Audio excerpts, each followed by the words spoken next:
मुझे पता है इट्स एन अनयूजुअल बिगनिंग। एक सेकंड रुको, इंट्रो भी डालता हूँ।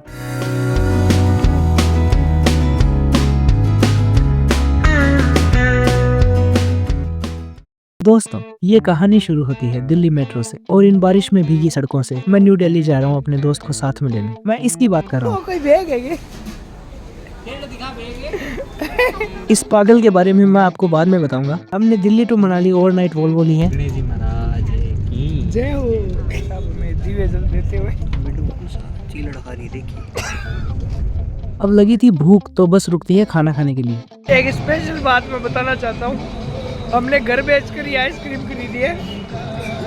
इसके कपड़े भी बिक गए। दिल्ली मनाली हाईवे पे इन शानदार ब्यूटीफुल नज़ारों को देखते हुए हम पहुंचते हैं मंडी। वेदर वैसे तो प्लीजेंट था, लेकिन ये अनप्रिडिक्टेबल मॉनसून टाइम है और बारिश शुरू हो जाती है। लेकिन पता नहीं क्यों मुझे ऐसे लगता है कि डेस्टिनेशन से ज़्यादा इम्पोर्टेंट जर्नी होती है। ऐसे रिक्लाइनिंग सीट पे आराम से बैठना और इन पहाड़ों को, इन नज़ारों को, इन नदियों को देखना अपने आप में ही एक ब्लिसफुल मोमेंट होता है। And this is how we reach the iconic hill station of India, Manali. ये सबसे ब्यूटीफुल और अब तक की सबसे खतरनाक ट्रिप रही है, तो देखना मत भूलना। हिमालय के अल्पाइन जंगलों में किसी जगह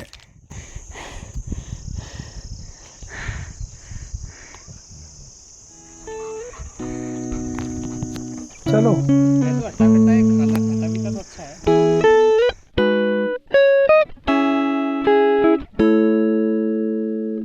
दिल्ली मनाली वोल्वो अपने आप में ही एक लग्जरी है। मनाली कब आया मुझे पता ही नहीं चला लिटरली। और यार ये नज़ारे हैं।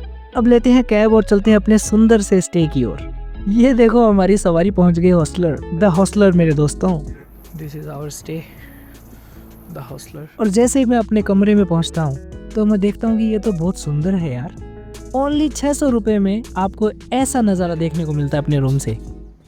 Majestic mountains before me and here is sitting my child. दोस्तों, एक म्यूजिशियन को और क्या चाहिए?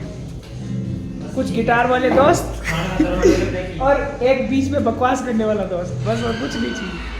यहाँ पे भी घूमने के लिए मैं एंटॉक रेंट करता हूँ। जैसा कि आपको पता है कि मैंने देहरादून में एंटॉक ही ली थी। मुझे लगा था इसका पिकअप बहुत शानदार है, लेकिन ये बहुत ही बकवास एंटॉक निकली। तो हम इसी पे निकल गए सोलांग वैली और अटल टनल की ओर। अब ये 600 का हॉस्टलर हमें 5000 रुपए का पड़ता है। कैसे, वो मैं आपको बताऊंगा नेक्स्ट वीडियो में। हॉस्टलर हमारा जो 600 रुपए का था वो हमें 5000 रुपए का पड़ा। उसका कारण है ये कांच। अब पूछना मत कैसे, लेकिन ये कांच हमसे टूट गया था तो हमें 5000 रुपए भरने पड़े। और 2000 रुपए हमें 2 दिन बाद वापस मिले। अब हॉस्टलर से हम सीधा निकल पड़े सोलांग वैली और अटल टनल की ओर। और रास्ते में ये अलग अलग तरीके के मुंह बना रहा था और मुझे आ रही थी हंसी। This is how we had a long ride to Solang Valley. और रास्ते के नज़ारे देखो आप लोग।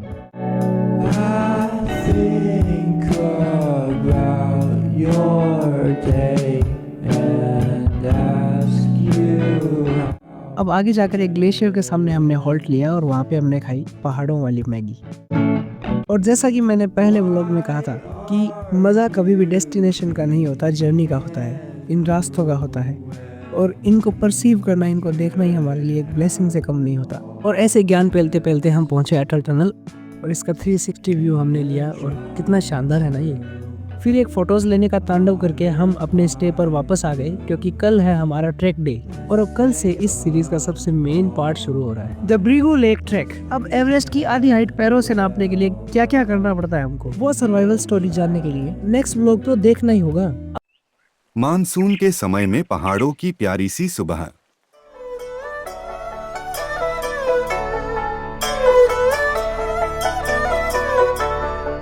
ये मेरे लाइफ के सबसे हाईएस्ट ट्रैक का पहला दिन था और हम मनाली से प्रीनी जा रहे थे, जहाँ से हमें एक और गाड़ी प्रीनी टू कोलंग विलेज ले जाएगी, जहाँ से हमारा ट्रैक स्टार्ट होगा। हमारी टीम से भी मिल लो, जिनके कारण हम ये हार्ड ट्रैक कर पाए। ये हमारे टेक लीडर है राज सर। हेलो। और ये दोस्त, ये है हमारे को कृष्णा भैया, जो हमें खाना बनाकर खिलाएंगे अच्छा सा। और ये मेरा दोस्त। और ट्रैक के लिए हम स्टार्टिंग पॉइंट तक जा रहे हैं गाड़ी से। ट्रैक से पहले 4 लैंडस्केप पार करने के बारे में और पॉसिबल रिस्क के बारे में हमें ब्रीफिंग दी गई। 1 घंटा मानो आपको, 10 से हम लोगों से 1 घंटा मिल उसके बाद आगे फिर प्लान सीधा फिर लास्ट में जाके जब हम फिर चढ़ाए कैंप पहुँचने वाले होंगे ना, फिर आधा पौना घंटा। और फिर 1 टन के जोश के साथ हमने ट्रैकिंग स्टार्ट तो कर दी, लेकिन सिर्फ आधे घंटे के ट्रैक के बाद दिखा दो। कैसा लग रहा है? अरे भाई साहब सब कुछ फटा पड़ा है। अभी तो अपन 500 मीटर भी नहीं आए। ये क्या हो रहा है? ये किसका आइडिया था? भाई साहब कभी ट्रैक मत करना अपने जीवन में। यहाँ से घना जंगल शुरू हो रहा है। ट्रैक लीडर की सारी बातों को कम्प्लीटली इग्नोर करने के बाद हम शुरुआत करते हैं इस 14,300 फीट के लंबे ट्रैक की, जो कि लगभग 22 किलोमीटर का होने वाला है। कैसा लग रहा है? अरे भाई साहब सब कुछ फटा पड़ा है। कभी ट्रैक मत करना अपने जीवन में। से इसी रास्ते से हम जाएंगे ऊपर और कंटिन्यूस पैरों में पानी चल रहा है।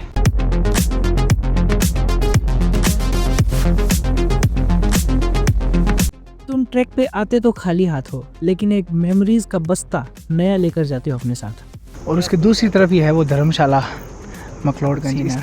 पानी की आवाज़ आ रही है और बहुत सारे पक्षियों की आवाज़ आ रही है। मज़ा आ रहा है। जब आप इतनी ऊंचाई पर आ जाते हो तो ये पानी आप डायरेक्ट पी सकते हो, क्योंकि ये सीधा ग्लेशियर से पिघल कर आता है। अब हम कांपते हुए कदमों के साथ यहाँ से आगे बढ़ते रहे, नज़ारों को देखते रहे और बस थकावट को दूर करते रहे। यहाँ से घना जंगल शुरू हो रहा है। अब एक दूसरे की बातें दिल खोलकर हमने शेयर की और हमने थोड़ा रेस्ट लिया। उसको लगे 2 सेकंड चेक कर। अब इस नेचुरल हिल से पानी भरेंगे। यहाँ से? यस या बॉय, शाबाश। अब यहाँ से निकलकर हम आगे बढ़ते रहे, ट्रैकिंग करते रहे, चलते रहे और चलते रहे। ओके। और लगभग 1 या 1.5 किलोमीटर बाद हमें मिलता है ये झरना। पहली बार इतना करीब से किसी झरने को देखा। फीलिंग ऐसी थी जो बताई नहीं जा सकती। लोग शायद सोच रहे होंगे ही नीचे कि ये झरना कहाँ से आता है, लेकिन हम इसके ओरिजिन के पास जाने वालों में से थे। टावरा रखा बेटा, तू घूमर क्या निकाल रही है? तो चाल नहीं यार। तूने मोटी वाली लकड़ी क्यों चूज की, ये तो बता दे, कारण तो बता। इन बातों पे ध्यान मत देना, बड़े बड़े शहरों में से छोटी छोटी बातें होती रहती है।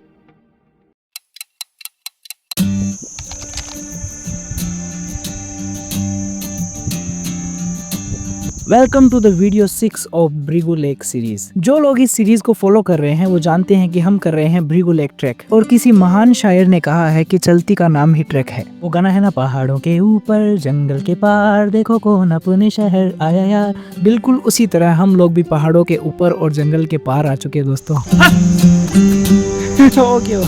दोस्तों इसकी गंदी आवाजों पे ध्यान मत दो आप लोग। इस ट्रैक में है ना सरप्राइजेस बहुत हैं और हमें 3 झरनों का सरप्राइज मिलता है इस ट्रैक पे। और तभी हमारे सामने आता है पहला झरना।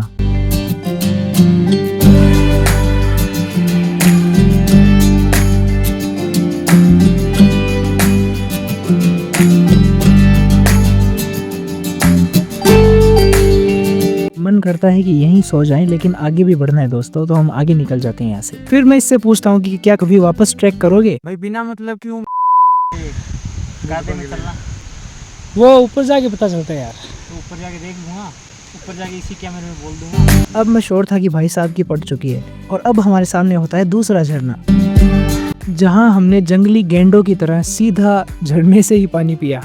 ये जो मीडोज आप देख रहे हैं ये हिमालयाज के सबसे रिमोट एरियाज में से एक है। अब आ ही जाता है तीसरा झरना जो सबसे ज्यादा ब्यूटीफुल था। इसे आप एक तरीके की वाटर क्रॉसिंग भी कह सकते हो।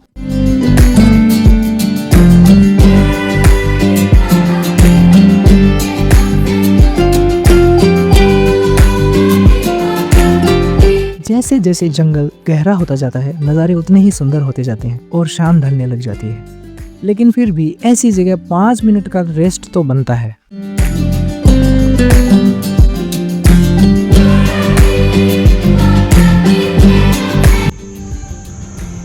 क्या है, पेड़ों पे बाल नहीं है?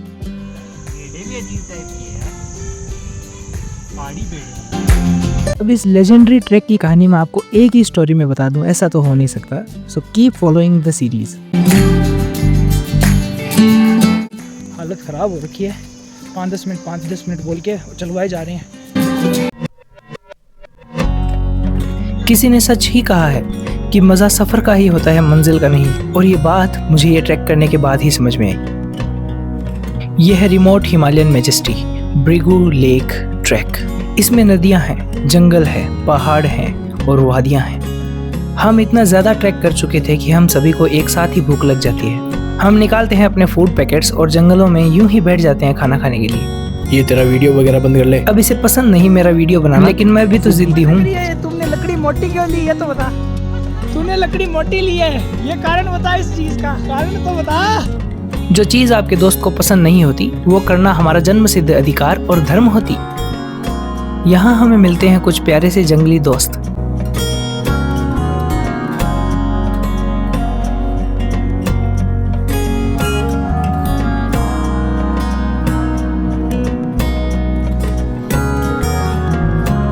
इतना ट्रैक करने के बाद मैं हो जाता हूँ कम्प्लीटली इरिटेट। हालत ख़राब हो रखी है। 5-10 मिनट बोल के चलवाए जा रहे हैं। कम से कम 10 बजे चले थे हम सुबह।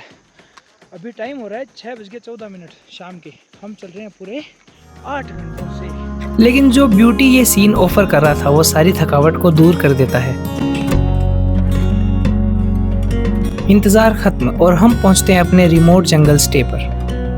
ये हमारी कैंपिंग साइट है और उधर हमारे दोस्त हमारे लिए खाना बना रहे हैं। यहाँ पर पानी के लिए एक छोटी सी रिल है और ये गोल्डन ओक ट्रीज चारों ओर, और सामने ये मैजेस्टिक हिमालयास। शांति इतनी थी कि उसे एंजॉय करने का मन कर रहा था, तो हमने गाने वगैरह सब कुछ बंद कर दिए थे। चारों तरफ बस ग्रीनरी और चारों तरफ बस शांति। तो इतनी ज़्यादा भूख लगी थी कि मैं सीधा किचन में ही पहुँचता हूँ। Welcome to kitchen, Raj kitchen. भाई साहब चाय और खाना बना चाय रहे और मैगी। क्या तुम्हें नहीं लग रहा कि ये एक प्यारा सा सपना हो, जंगल के बीच एक कुटिया में खाना खाना। रात में हमने बोनफायर और जैम किया। कभी कभी मेरे दिल शिव कैलाशों के वसी। ये है ऑलमोस्ट 10,000 फीट की ऊंचाई। कल हमें टच करना है 14,300 फीट, तब हम पहुंचेंगे Bhrigu Lake. Less oxygen plus high altitude equals to AMS, acute mountain sickness. यहाँ पर ये एक सुंदर सी ट्रिप बन जाती है मौत का खेल। So grateful to be a part of this beautiful world. Bhrigu Lake track series में अब तक आपने देखा कि कैसे हमने यह खतरनाक रास्ता पार किया और पहुंचे अपनी कैंपिंग साइट और रात को जैम किया। बहुत प्यारा गाना। शिव कैलाशों के वसी, धौली धारों के। कल कितना टाइम लगेगा ऑलमोस्ट? कल हमें लगभग 5 घंटे मान चलो। हमें यहाँ से अपना भृगु लेक 1 आधा घंटा बैठेंगे वहाँ बढ़िया। ओके। और मौसम ने साथ दिया तो नहीं तो हमें तुरंत जाके तुरंत वापस आना पड़ेगा। अगर ज़्यादा ही खराब हो गया मौसम तो आधे रास्ते से लगभग कितनी देर रुक सकते हैं वहाँ पे ऑलमोस्ट? मौसम साफ रहा ना, ऐसे मतलब लोग पहुँच जाते हैं 12 बजे तक। तो 12 बजे तक पहुँच गए तो 1:30-2 बजे तक बैठो अपने, उस वक्त बात करते हैं। फिर एक नई पहाड़ों वाली सुबह होती है। चारों तरफ चहल पहल और चिड़ियों की आवाज, और पास में ही बह रहे एक झरने की कलकल। खुशी समा नहीं रही थी। हल्का नाश्ता किया और रास्ते के लिए भी खाना पैक किया। 1 बजे तक लेक तक पहुंचेंगे। 1 बजे तक हमने चलना है। चलना है क्योंकि मौसम भी खराब है, मौसम कोई दूसरा नहीं है। और पूरा जो है यहाँ से लेके भृगु लेक तक जो है चढ़ना है। हल्का फुल्का कहीं बीच में थोड़ा सा प्लान आएगा, बाकी मेरे चढ़ना है। ठीक है। इसके बाद 1 आध घंटे चलने के बाद जो ट्री लाइन खत्म हो जाएगी। ट्री लाइन खत्म हो जाएगी। Grass land. हाँ है, मतलब चढ़ना ही चढ़ना। ठीक है। लेकिन अगर किसी को सर दर्द, उल्टी अगर ऐसा वैसा होता है तो उस कंडीशन में उस बंदे को वापस आना पड़ेगा नीचे। जितना ऊपर जाएगा उतनी ही दर्द बढ़ती जाएगी, सर दर्द उल्टियाँ बढ़ती जाएगी, क्योंकि जब तक आप वापस यहाँ नहीं पहुँचे। अब ये सारी बातें सुन के डर भी लगता है और गला भी सूखता है, और डर के आगे जीत कहीं दूर दूर तक दिखाई नहीं देती। फिर भी सब कुछ भगवान के हाथ में छोड़कर हम निकल जाते हैं अपने इस सफर पर, जो कि आसान तो बिल्कुल भी नहीं है। रास्ते में मस्ती मजाक और ट्रैक करते हुए हम इन प्यारे प्यारे नज़ारों का आनंद लेते हैं।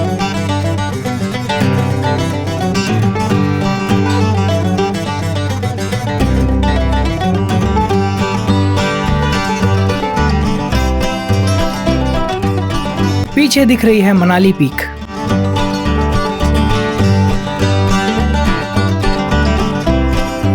चारों तरफ बादल, और इस जगह की स्टीपनेस देखो आप, कितनी स्टीप जगह है। हम ऑलरेडी लेट हैं और हमारा शरीर टूट रहा है।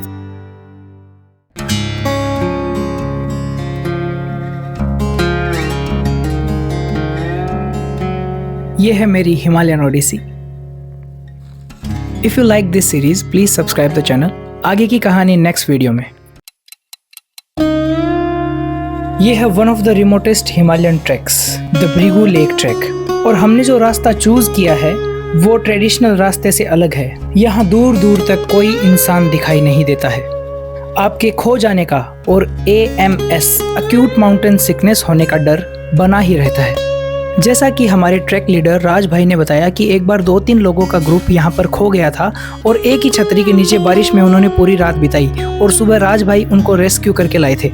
ये मेरे लिए तो बहुत शॉकिंग था क्योंकि ये ट्रैक हमने बिना सोचे समझे चूज किया था। हमें बिल्कुल भी इसकी प्री स्टोरीज के बारे में पता नहीं था। अब व्यूज अच्छे लग रहे थे तो हमने कुछ फोटोज ले ली जो हमारी लाइफ की बेस्ट फोटोज थी, क्योंकि थोड़ी ही देर के बाद ये व्यू गायब होने वाला था। इतनी स्टीप जगह पर चढ़ते हुए हमारे पांव जवाब दे रहे थे। अब शाम ढलाई थी और चारों तरफ बादल हमें घेरने लगे थे और देखते ही देखते सारा व्यू गायब हो गया। आसपास कोहरे के अलावा और कुछ भी दिखाई नहीं दे रहा था। दूर दिखाई दिया एक गडरिये का मकान। हमने उनसे पूछा जैसे किसी कैफे में हो कि क्या आप हमें एक चाय पिलाएंगे। उन्होंने कहा कि हम ही खुद का जुगाड़ मुश्किल से करते हैं, आपको कैसे चाय पिलाएं, क्योंकि ये बहुत रिमोट एरिया है और यहाँ पर इनका मिलना ही बहुत बड़ी बात थी कि कोई यहाँ पर है। फिर हमने एक जगह बैठकर खाना खाया और अपने कपड़े चेंज किए क्योंकि सर्दी बहुत बढ़ गई थी।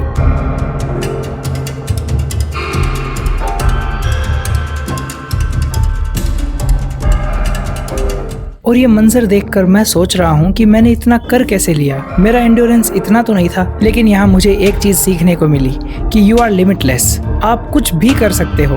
ये एरिया स्नो लाइन के बहुत करीब है और 4300 मीटर की ऊंचाई पर एयर थिन हो जाती है और ऑक्सीजन बहुत कम हो जाता है। फिर हम दोनों को ही होता है AMS एक्यूट माउंटेन सिकनेस। होठ सूख जाते हैं, खतरनाक तरीके से सर दर्द करता है और सूखी उल्टियां होती है। लेकिन एनी हाउ ये सब बेयर करते हुए हम पहुंचते हैं भृगु लेक।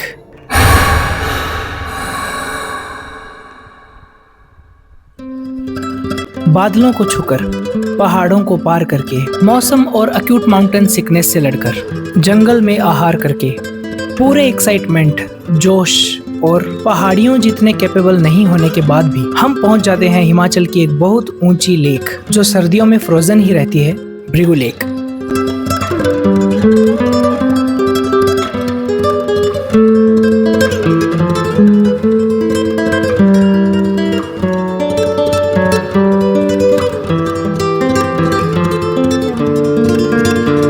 कोहरे के कारण ज्यादा कुछ कैमरा कैप्चर नहीं कर पा रहा है, लेकिन स्टिल ये बहुत ज्यादा सुंदर जगह थी। ऐसा लग रहा था कि ये कोई और ही प्लेनेट है। ये हमारे 2 शेरपा, इन्होंने भृगु क्लाइम कर दिया है। हालांकि मैं तो कैमरा के सामने फेक हंस रहा हूँ, लेकिन ये नहीं हंसता क्योंकि ये बहुत थक चुका है और मैं भी। फिर हमें आते आते रात हो जाती है, बारिश होती है और सिर्फ एक लाइट के सहारे हम तीनों लोग उस पहाड़ से नीचे उतरते हैं और रात के 9 बजे हम कैंपिंग साइट पहुंचते हैं, जो कि हमारे लिए बहुत ही ज्यादा मुश्किल था। और ऐसी घड़ी में इंसान को वीडियो बनाना याद नहीं रहता और मोबाइल डिस्चार्ज हो चुका था। ऐसा लग रहा था कि शायद जिंदा नहीं लौट पाएंगे, क्योंकि चारों तरफ स्लिपरी और हम कम से कम 25 बार फिसल कर गिरे हैं इस रास्ते पर, क्योंकि ये मानसून पीक टाइम था और पैरों में कंटिन्यूअस कीचड़ था। हम अपने सर्टिफिकेट्स लेकर वापस मनाली लौटते हैं। राज भाई कैसा लगा? हमारी तो फट गई भाई। फिर हम मॉल रोड होते हुए पहुंचते हैं the most iconic Hidimba Devi temple, जो कि हमारे राजस्थान के खाटू श्याम जी की दादी लगती हैं। ये सारा एक्सपीरियंस ऐसे लगता है कि कभी भूला नहीं जाएगा। ये शानदार पल जिसमें है दोस्तों के साथ हंसी मजाक, मेरी बकैती, सुंदर नज़ारे, रिमोट अल्पाइन ट्रेल, सुंदर झरने और कुछ ऐसी बातें जो पहली बार थी, जैसे डायरेक्ट झरने से पानी पीना, वाटर क्रॉसिंग को स्टाइलिशली पार करना, नजारों में खो जाना, थक कर फ्रस्ट्रेट हो जाना, कृष्णा भैया का शानदार खाना बनाना, जंगल में जोर से गाना गाना, देखना प्रकृति का ताना बाना, राज भैया का हमें प्यार से समझाना और सारी प्लानिंग का फेल हो जाना, पक्षियों की कू कू और इसका गंदा मुंह, हिमालय के ये शानदार सम्चुअस नजारे और इस वीराने में भटकते हम सारे, ये हवाएं, ये वादियां और ये सारी कहानियां दिल के पन्नों पर कुछ इस तरीके से छपेंगी कि ये हमेशा याद रखी जाएंगी। ये एक्सपीरियंस हर तरीके से वर्थ इट था। इसकी वैल्यू मेरे जीवन में क्या है वो मैं बता नहीं सकता। ये पिक्चर्स, ये वीडियोस और ये कहानियाँ हमेशा मेरे और मेरे दोस्त के दिल और दिमाग में जिंदा रहेंगी। If you like this series, please follow, subscribe and share. Hope to see you again in another sumptuous vlog. Love you all from the depth of my heart. अब जीबी व्लॉग में मिलते हैं और नई और सुंदर कहानियों के साथ। तब तक seize the day.